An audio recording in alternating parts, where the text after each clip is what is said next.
Nature Mantra BP sugar thyroid reversal nature మంత్రతో సాధ్యం. కర్నూలు శివారు చినటేకూరు వద్ద వి కావేరి ట్రావెల్ బస్సు ఘోర అగ్ని ప్రమాదం తర్వాత ఇప్పుడు అటు ఆంధ్రప్రదేశ్ తెలంగాణ రాష్ట్రాల్లో పెద్ద ఎత్తున రవాణా శాఖ ఫోకస్ చేస్తోంది. ఎప్పటికప్పుడు తనిఖీలు చేస్తున్న క్రమంలోనే ఇప్పుడు ఈ ప్రమాదం తర్వాత భారీ ఎత్తున డివైడ్గా టీమ్స్ విడిపోయి మరీ తనిఖీలు చేస్తున్నారు. అనేక ట్రావెల్ బస్సులు ప్రయాణించే ఈ సమయంలో ప్రైమ్ టైంలో అయితే తనిఖీలు జరుగుతున్నాయి. మనతో పాటు motor vehicle inspector Anil Kumar గారు ఉన్నారు. సార్, ఈరోజు చాలా వరకు ఆల్రెడీ కొన్ని ట్రావెల్ బస్సులను ఆపడం జరిగింది. ఎన్ని సీజ్ చేశారు? పర్టికులర్గా ఏమి చెక్ చేస్తున్నారు సార్? యాక్చువల్గా త్రూఅవుట్ స్టేట్ అండి, యాజ్ పర్ టీసీసార్ instructions we are conduct special drive on particularly sleeper buses. ఓకేనండి, స్లీపర్ బస్సెస్లో any unauthorised alteration of seats కానీ ఎమర్జెన్సీ డోర్స్ ఉన్నాయి కదా, అవి ఏమైనా క్లోజ్ చేశారేమో పర్టికులర్గా స్పెషల్ చేస్తున్నామండి. ఎందుకంటే ఈ ఎమర్జెన్సీ డోర్ అనేది చాలా ఇంపార్టెంట్. అది క్లోజ్ చేసి వాళ్ళ సీట్ని అబ్స్ట్రక్ట్ చేశారంటే మాత్రం అది మా వెహికల్ సీజ్ చేస్తామండి. ఇప్పుడు ఈ కేసులో చూస్తే వాళ్ళు ఈ డోర్ ఏదైతే ఇది ఉంది కదండి, ఇది ఇంతకుముందు సీట్ ఉండేది. సో పర్టికులర్గా ఈ ఇన్సిడెంట్ అయిన తర్వాత మేబీ ఇది క్లోజ్ చేసి ఉండొచ్చు. లేటెస్ట్గా చేసి ఇప్పుడు ప్యాసింజర్ లిస్ట్లో కూడా ఇది టాలీ అయ్యింది. అంటే ఇది లేదు, వాళ్ళు కన్సిడర్ చేయలేదు. ఓకేనా? సో ఇటువంటి, ఎందుకంటే ఇప్పుడు ఎమర్జెన్సీ డోర్ ఎప్పుడైతే ఉందో సో దానికి ప్రొవిజన్ ఇచ్చినట్టే వాళ్ళు ఇంతకుముందు దానికి క్లోజ్ చేసేసి ఎమర్జెన్సీ డోర్ కూడా లేకుండా చేశారు. ఓకేనా? సో అదేంటంటే మనం వెరిఫై చేసినప్పుడు ఒకలా చేస్తుంటాం. సరే, డీటెయిల్గా చూద్దాం సార్. ఎందుకంటే పబ్లిక్కి జనరల్గా ఎగ్జిట్ డోర్ ఎక్కడ ఉంటుంది, ఎమర్జెన్సీ డోర్ ఎక్కడ ఉంటుంది అని కూడా ఎవరికి ఐడియా ఉండదు. ఎందుకంటే బ్యాక్ సైడ్ డోర్లో కంప్లీట్గా క్లోజ్లో ఉంటుంది అనేదే. సో ఇప్పుడు ఈ ప్రమాదం జరిగిన తర్వాత మాత్రం ప్రతి ఒక్కరికి పెద్ద కనువిప్పు. ఇలాంటి ప్రమాదాలు మళ్ళీ రిపీట్ కాకుండా ఉండాలంటే క్షేత్రస్థాయిలో ఎలాంటి లోపాలు లేకుండా చూసుకోవాల్సినటువంటి పరిస్థితి కూడా ఉంది. అయితే ట్రావెల్ బస్సుని అలర్ట్ చేస్తున్న క్రమంలో ఇప్పుడు ఈ ప్రమాదం జరిగిన తర్వాత చాలా వరకు అలర్ట్ అవుతున్నారు. ఇప్పుడు చెప్పండి సార్, అక్కడ ఏం జరుగుతుంది? ఎమర్జెన్సీ డోర్ అనేది యాక్సెసిబిలిటీ అందరు ప్యాసింజర్స్కి ఇవ్వాలండి. అది అలా కాకుండా ఎమర్జెన్సీ డోర్ క్లోజ్ చేసి ఇంకొక సీట్గా మనం యూజ్ చేసుకుంటే అది చాలా పెద్ద అఫెన్స్. సో సేఫ్ కాదు. సో అటువంటి వెహికల్స్ మేము ఇప్పుడు పర్టికులర్గా సీజ్ చేస్తున్నాం. ఇదానికి త్రూఅవుట్ స్టేట్, ఈవెన్ మన 3 జిల్లాలో చూసుకుంటే అంటే శ్రీకాకుళం, విజయనగరం, వైజాగ్, అనకాపల్లిలో కూడా ఈ స్పెషల్ డ్రైవ్ నడుస్తుంది. ఇప్పుడు వైజాగ్లో అయితే ఒక 5 ప్లేసెస్లో ఆల్రెడీ 5 టీమ్స్ ఉన్నాయి. They are working on it. So all together the end of the day how many vehicles are beyond our what are the safe limits అవన్నీ సీజ్ చేయడం జరుగుతుంది. The end of the day we will get to know the figure what is the amount of. ఇప్పటి వరకు ఎన్ని buses పైన, ఏ travel buses పైన కేసులు file చేశారు సార్? అదే ఇప్పుడు మా టీం అయితే ఇది ఒక అన్ని vehicles, all vehicles only seating అక్కడ ఫస్ట్ చూసారు కదా మీరు, ఆ డ్రైవర్ దగ్గర సీటింగ్ పైన ఉంది కదా, అటువంటి వరకు. కానీ ఈ ఎమర్జెన్సీ డోర్ కూడా ఇప్పుడు చూసారు కదా మీరు, ఇది ఈ ఎమర్జెన్సీ డోర్ అనేది they are accepting they are not obstructing the emergency door and they have removed the seats. Okay, so it's not a big offence now.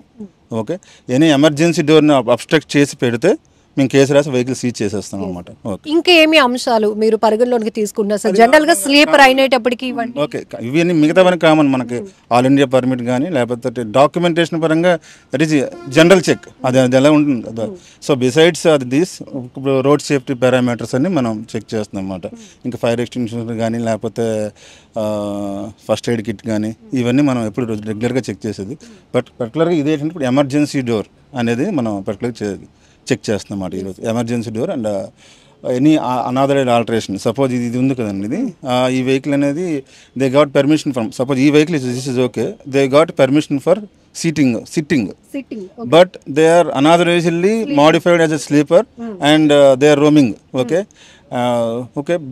based upon that, okay, the unauthorization, so we are filing a cases. Okay, so end of the day we will get to know how many cases. Okay. Sir, మీ ఆస్పెక్ట్లో పబ్లిక్కి కూడా ఎలాంటి awareness ఇస్తారు? ఎందుకంటే జనరల్గా reviews చూసుకొని ఆన్లైన్లో బుక్ చేసుకుంటాం. స్లీపింగ్కి చక్కగా ఉందా, ఏసీ ఉందా లేదా, ఇవే మనకి తెలిసినటువంటి నాలెడ్జ్ మాకు జనరల్ ప్యాసింజర్స్కి. బట్ ఏమి చెక్ చేసుకోవాలి, వాళ్ళకున్న రైట్స్ కూడా ఏంటి మనం క్వశ్చన్ చేయడానికి ట్రావెల్ ఓనర్స్ని? అదే జనరల్గా ఏంటంటే మనం ఇన్ని చెక్ చేయరు. జనరల్గా మనకి బస్సు దొరకడమే కష్టం అంటుండదు. యాజ్ ఆఫ్ నౌ ఇప్పుడు ఉంటే అంత బిజీ లైఫ్లో, బట్ దే హ్యావ్ టు మనం పబ్లిక్ రేటింగ్ చూస్తుంటాం కదా, ఆ రేటింగ్ చూడాలి. తర్వాత పర్టికులర్గా ప్యాసింజర్స్ అనేది ఎమర్జెన్సీ డోర్ అనేది అది పర్టికులర్గా చూడాలి. తర్వాత ఏసీ కండిషన్ కానీ డ్రైవర్ ఇప్పుడు ఇప్పుడు ఈ డ్రైవర్స్ అయితే మేము ఆల్రెడీ వెరిఫై చేసాం. మామూలుగా 2 డ్రైవర్స్ ఉన్నారా, వాళ్ళు రెస్ట్ రూమ్లో ఉన్నారా కూడా అది కూడా మనం చెక్ చేసుకోవాలి. సో ఇవన్నీ all the conditions we have to take care of. ఒకసారి ఎమర్జెన్సీ డోర్ నుంచి మనం మూవ్ అవుదాం సార్. ఎందుకంటే జనరల్గా ఇది ఎండింగ్ పార్ట్ అనుకుంటారు అందరూ. ఎమర్జెన్సీ డోర్ లేకుండా ఉంది, మనకి బ్యాక్ సైడ్ సీట్లు దొరికితే కూడా కొంతమంది ఫీల్ అయ్యే పరిస్థితి ఉంటుంది. బట్ ఇప్పుడు మీరు చెప్పిన తర్వాత పూర్తి స్థాయిలో ఒక అవగాహన అనేది ప్రతి ఒక్కరికి వస్తుంది సార్. ఖచ్చితంగా ఎవరైతే ఈ ట్రావెలర్స్ ఉంటారో వాళ్ళు ఇది గమనించుకోవాలి. Emergency exit.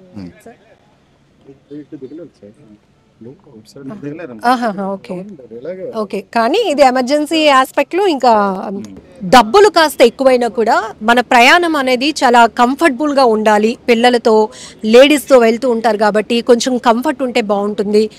ఏసీ కావాలి, మంచి బెడ్, ఇట్లాంటి ఆస్పెక్ట్లోనే జనరల్గా ట్రావెల్స్ అనేవి జరుగుతూ ఉంటాయి. కానీ కర్నూలులో జరిగినటువంటి ఈ స్లీపర్ బస్ ఏదైతే ఉందో వి కావేరీ ట్రావెల్ బస్సు ఘోరమైన అగ్ని ప్రమాదం తర్వాత, దగ్ధమైన తర్వాత ప్రతి ఒక్కరిలో ఒక రకమైన ప్యానిక్. బస్ ఎక్కే ముందు కూడా ఒక రకమైన ఆలోచన ప్రతి ఒక్కరిలో ఉంటుంది.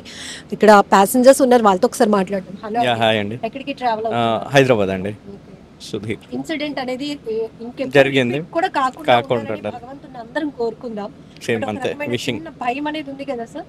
భయం అనేది ఉంటుంది, బట్ హ్యావ్ టు మూవ్. అంటే ఇంకేం చేయలేము. ఇప్పుడు ట్రైన్ యాక్సిడెంట్లు అవుతుంటాయి, ఫ్లైట్ యాక్సిడెంట్స్ అవుతుంటాయి. మొన్న అహ్మదాబాద్లో ఫ్లైట్ యాక్సిడెంట్ కూడా అయింది. తర్వాత కూడా జనాలు ప్రయత్నం.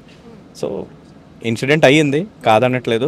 మనం రెగ్యులర్గా ట్రావెల్ చేస్తూ ఉంటాం కాబట్టి ఆ ప్రమాదం దృశ్యాలు చూడడానికి కలిసి వేసినా తెలుసుకోవాలి. More knowledge. మనం కూడా బస్ ఎక్కుతాం, ట్రావెల్ చేస్తాం, ఏం ఉండాలి ఏం లేకుండా ఉండాలి, ఓనర్ని మనం ఎలా క్వశ్చన్ చేయొచ్చు, ఐడియాకి వచ్చాయా మీకు? కరెక్ట్. ఫస్ట్ ఏంటి అంటే ఇప్పుడు ఎక్కినప్పుడు ఎప్పుడు థాట్ రాలేదు గ్లాస్ ఎలా కొట్టాలి అని. ఇప్పుడు ఇద్దరు అదే డిస్కస్ చేస్తుంటాం ఇన్ కేసు. సో ఏంటైనా ఉన్నాయా మన దగ్గర, ఏదైనా బాటిల్ అయినా ఉందా, లేకపోతే ఏదైనా ఉందా, స్టీల్ బాటిల్ అయినా మన దగ్గర ఉంటే ఇద్దరు కొట్టుకోవచ్చు అలా. సో బస్ ఓనర్స్ యాక్చువల్లీ మనకి ట్రైన్స్లో ఇస్తుంటారు బ్రేకబుల్ హ్యామర్. ఒకటి హ్యామర్ ప్రొవైడ్ చేయొచ్చు. అదే మేబీ ఏదైనా ఇన్సిడెంట్ అయితే హ్యామర్తో కొట్టుకొని they have to provide from the necessaries. నేను అదే చెప్తుండే, లేకపోతే ఈ రాడ్ తీసే చేయాలి అని. సో దేర్ ఆర్ సో చాలా అంటే సార్ మనం చాలా బాధలో నుంచి నథింగ్ మచ్. అంటే have to move on and urgent. ఇప్పుడు నేను ట్రైన్ టికెట్ చేసుకుని ఉండి, నేను అది ఆర్ఎస్సీలో ఉండిపోయింది, గరీబ్ రథ్లో టికెట్ చేసుకుని ఉండి అర్జెంట్గా నేను వెళ్ళాలి హైదరాబాద్. ముగ్గురు ఆర్ఎస్సీలో ట్రావెల్ చేయలేం. సో అందు గురించి అని ట్రావెల్ చేయాల్సి అనుకుంటున్నాం. ఇప్పుడు టైమ్ ఈజ్ మోర్ వాల్యుబుల్. దాంట్లో ఇప్పుడు ఎక్కడికక్కడే మోటార్ వెహికల్ ఆఫీసర్స్ ఆపుతా ఉన్నారు, సెర్చింగ్లు జరుగుతున్నాయి, మన టైం కూడా వేస్ట్ అవుతూ ఉంటుంది. జనరల్గా మనకి రేపు ఈ టైంకి మనం రీచ్ అవుతామని ఒక క్యాలిక్యులేషన్తో మనం ట్రావెల్ మొదలు. సో అదే మండే యాక్చువల్లీ మా ప్లానింగ్ అయితే ఉన్నాం. మండే ఆఫీస్కి వెళ్ళాలి, బట్ దివాళీ హాలిడేస్కి వచ్చి ఉంటే ఒక డే ప్రీపోన్ దాని గురించే చేసుకున్నాం. సో రేపు పొద్దున్న మళ్ళీ రేపు వెళ్ళినప్పుడు మండే 11 or 12 అయింది అంటే ప్రాబ్లం అవుతుంది. సండే లేట్ అయినా ప్రాబ్లం లేదు. సో ఆ లెక్కలోనే కొంచెం ప్రీపోన్ చేసుకొని వెళ్తాం ముందు నుంచి. సార్ ఇప్పటి వరకు మీరు చాలాసార్లు ట్రావెల్ చేసి ఉంటారు. ఎమర్జెన్సీ ఎగ్జిట్ డోర్ ఉంది అనేది ఎమర్జెన్సీ ఎగ్జిట్ డోర్ అనేది ఐడియా ఉంది, బట్ అదే చెప్తున్నాను కదా, ఇప్పటి వరకే అవసరం రాలేదు. ఎప్పుడు అది అలాగ ఓపెన్ చేస్తారు, లేకపోతే ఇందాక నేను చెప్పినట్టు ఇది హ్యామర్ కావాలి అనేది, ఇది అంటే ఇవి ఎప్పుడు మనకి అవసరం రాలేదు. ఇప్పుడు మేము అదే డిస్కస్ చేస్తుంటాం. రేపు ఏదైనా అట్లీస్ట్ స్టీల్ బాటిల్ ఉంటేనే ఎరగొట్టుకొని వెళ్ళొచ్చా అనేది ఈ డిస్కషన్స్ నేను రెగ్యులర్గా ట్రావెల్ చేస్తుంటాను, బట్ చేయలేదు. నాలెడ్జ్ పెద్దవాళ్ళగా మనకే కాదు పిల్లలకి కూడా. బాబుతో నేను డిస్కస్ అయితే ముగ్గురు కలిసి డిస్కస్ చేస్తుంటే ఏంటైనా ప్యానిక్ అవ్వకూడదు. ఫస్ట్ ఏంటి అంటే ప్యానిక్ అవ్వకూడదు. ఏదైనా అయింది అంటే ఫస్ట్ మనం థాట్ చేసుకోవాలి, అలా బయటికి రావాలి. ఫస్ట్ మనం దిగిన తర్వాత ఎవరికైనా సేఫ్టీ హెల్ప్ చేయాలి, బట్ ఫస్ట్ మనం ముందు రావాలి. సో అదే అంటుంటున్నాం వైఫ్కి, అలాగా ఒక హ్యామర్ ఉంటే బాగుని కావాలా అని ఒక థాట్ ఉన్నాం. బట్ హ్యావ్ థింగ్స్ అలాంటి ఇన్సిడెంట్ ఇంకెప్పుడు రిపీట్ అవ్వకూడదు అనుకుని కోరుకోవాలి. ఎప్పుడు కూడా లైఫ్ లో రిపీట్ కాకుండా ఉండాలి అలాంటి ఘోరమైన ఇన్సిడెంట్స్. సో మీరు కూడా ట్రావెల్ మేనేజ్మెంట్స్ కి కూడా ఒక ప్యాసింజర్, నేను అదే అనుకున్నాను. ఇప్పుడు హైదరాబాద్ కా మీరు ట్రావెల్ అవుతున్నారు, ఇప్పుడు ఎంత టికెట్ అండి? ఇంటర్సిటీ 1700 ఉంది, 1700 పర్ జర్నీ ఉంది. అదే మెయిన్ ఏంటి అంటే నైట్ టైం మేము అందరూ పడుకుని పోయిన తర్వాత ట్రావెల్స్ ఏంటి అంటే ఇష్టరాజ్యంగా స్పీడ్గా వెళ్తారు. వీళ్ళు జనరల్గా ట్రక్స్లో మీరు చూసుంటే వాళ్ళకి స్పీడ్ లిమిట్ 80లో గవర్నమెంట్ ఇచ్చేస్తున్నది. స్పెషల్లీ వాల్వో బస్సులకి లిమిట్ లేదు. తర్వాత వాల్వో బస్సులు కంఫర్ట్ ఈ జర్నీలోనే ఏంటవుతుంది అంటే 120, 130, 140 వరకు కూడా వీళ్ళు టచ్ చేస్తున్నారు. సో ఫస్ట్ అది కొంచెం అంటే లాకింగ్ సిస్టమ్ 80, 90 గవర్నమెంట్ బస్సులు కూడా ఇంప్లిమెంట్ చేస్తే okay, travel time maybe 12 hours కాదు, 15 అవర్స్ అవ్వచ్చు, బట్ ప్రాణాల కంటే వ్యాలిడ్ అది. సో స్పీడ్ లిమిట్ అనేది బస్సులకు కూడా తెస్తే బెటర్. అంటే ట్రక్స్లో ఉన్నది 80, అలాగే బస్సులకు కూడా కొంచెం 90 లేకపోతే 100, ఎందుకంటే పెద్ద బస్సులు కొంచెం వాల్వో ఇవన్నీ సేఫ్టీ ఫీచర్స్ ఎక్కువ ఉన్నాయి కదా. కర్నూలు బస్ ఇన్సిడెంట్ మొత్తం చూసారా సార్? టీవీలోనే చూశాను. ఎస్ మెయిన్ అదే ఓవర్ స్పీడింగే అనిపించింది. డ్రైవర్ వెళ్ళి ఆ బైక్కి డాష్ కొట్టడం, ఆ బైక్ బయటకు వెళ్ళిపోకుండా దాని ఫ్లేమ్స్ బస్ కింద అవ్వడం. తర్వాత దీంట్లో మెయిన్ డ్యామేజ్ ఏంటి అంటే మనకి వేరే బస్సులు అలాగా అంటే వాల్వో బస్సుల్లో మెయిన్ ప్రాబ్లం ఏంటి అంటే పెట్రోల్ డబ్బాల్లో పెడతారు. So that is the main problem. మరి ఆ రోజు అది దురదృష్టం. అదే మెయిన్ ఏంటంటే మనం ఎప్పుడు స్పీడ్ కంట్రోల్లో వెళ్ళామనుకోండి, ఇప్పుడు నేను కూడా కార్ డ్రైవింగ్ చేస్తుంటాను, 140లో వెళ్ళడానికి బాగుంటుంది, బట్ కొన్నిసార్లు ఏంటంటే మన చేతిలో కంట్రోల్ ఉండదు. అదే మనం 70, 80, 90 స్పీడ్లో వెళ్ళినప్పుడు మన కంట్రోల్ ఉంటుంది. సో కొన్ని మనకి ట్రావెల్ బస్సులు, స్లీపర్ బస్సులు, కార్గో టైప్లో కూడా వీళ్ళు ఏంటంటే డబ్బులకి ఎక్కువగా ఆశపడి, సో అందులో ఏ మెటీరియల్స్ వెళ్తున్నాయో తెలీదు, ఫ్లేమబుల్కి ఇంకొంచెం ఎక్కువ అవడానికి. ఇప్పుడు మొన్న బస్సు ఇన్సిడెంట్లో కూడా మీకు స్టోరేజ్ దాంట్లో ఎక్కువగా మొబైల్ ఫోన్స్ ఉన్నాయని, ఆ మెటీరియల్స్ ఇవి కూడా వాళ్ళకి తీసుకుంటుంటే. సో మెయిన్ అదే ఉంటుంది, ఎందుకంటే ఇప్పుడు దివాళీ టైంలో ఎవరైనా క్రాకర్స్ కూడా పట్టుకొని రావచ్చు. So some times it happens. ఇదే ఈ ప్రికాషనరీస్ అందరూ ఎప్పుడు తీసుకొని అంటే ఇప్పుడు ఏదో ఇన్సిడెంట్ అయింది అని ఒక 2 days, 10 days, 12 days కాకుండా ఇది లైఫ్ లాంగ్ కంటిన్యూ అయ్యి అందరూ ప్రాణాలు మళ్ళీ ఒక 1 year తర్వాత ఏదో ఇన్సిడెంట్ అవుతే మళ్ళీ మనం అందరూ సడన్గా అన్నీ చేయడం కంటే కాకుండా ఇదే కంటిన్యూ చేస్తే will be better. Thank you.